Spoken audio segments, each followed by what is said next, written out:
What was it? Oh, it's a lamb? Yeah, so this is from a sheep, yeah. So we use a sheep because the proportions of their heart to their lungs is really similar to our own. So in humans, our heart is about the size of our fist. And for a sheep, you know... It's similar. Yeah, it's very similar in size, and the lungs are similar in size to what our own would be. And sheep are actually a really good model for our own heart and lungs. The structures themselves are really similar. So I have this tube right here. It's called an ambu bag, and if any of you are ever unfortunate enough to need to be resuscitated in an ambulance, this is the machine they use to pump air back into your lungs. So this tube right here is the trachea, your windpipe. So when you guys inhale air, the air goes straight through that tube right there to get to your lungs. And so what I'm going to do is use our ambu bag here to inflate our lungs, okay? Oh my gosh. Pretty cool, right? Wow. Yeah. Yeah, so our lungs get very, very, very, very big. And so it's sort of interesting to note that, so everybody thinks of our lungs as being the workhorse for breathing, but... What was it? It's actually our heart. Yeah, so our heart's doing a whole lot of the work, and our lungs don't really do anything themselves. They're basically just sacs that sit there and fill up and collapse when the time is right. What's really doing the work is our heart for pumping the blood, and a muscle named the diaphragm, which allows the lungs to expand and contract. Have you guys heard of the diaphragm before? Yeah, do you guys know where in the body our diaphragm is?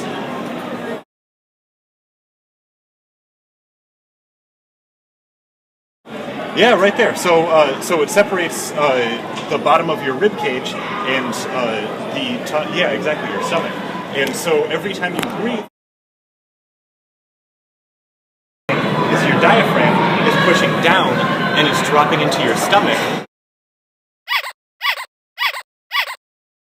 And that gives the lungs room to expand.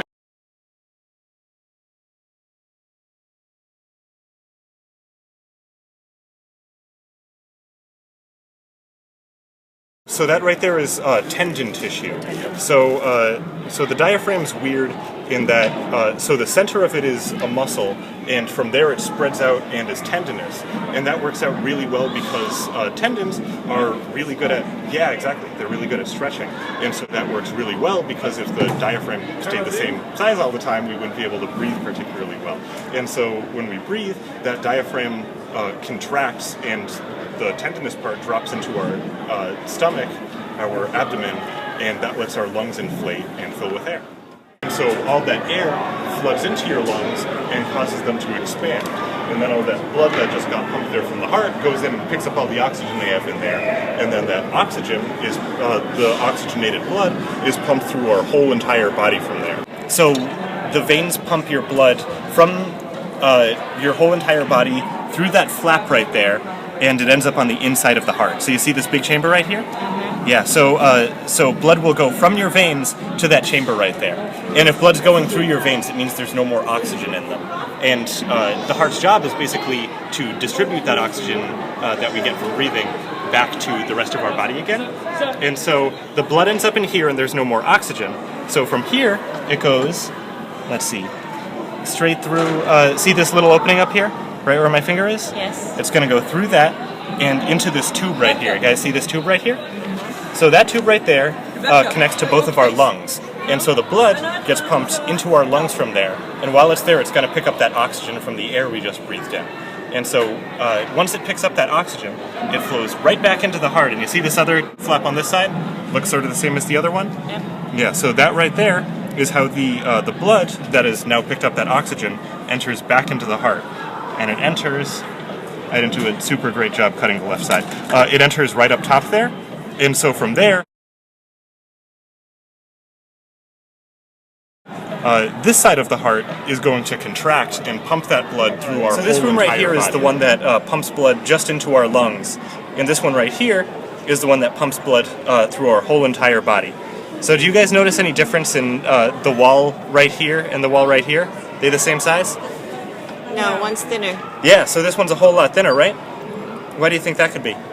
Because it works less? Yeah, it works a whole lot less, exactly. So it's a pretty easy job pumping the blood from just right here to just right here, and it's a really hard job pumping the blood from right here down to the bases of our toes. And so the result is this side ends up working a whole lot more than the other side, and so it ends up a whole lot more developed. And the reason that's true is because basically our whole entire heart is just a muscle. It's just muscle fiber. And the muscle fiber on this side ends up getting worked a whole lot more, and so it ends up a whole lot bigger than the other side. Yeah. Cool, right? That is really cool. Cool.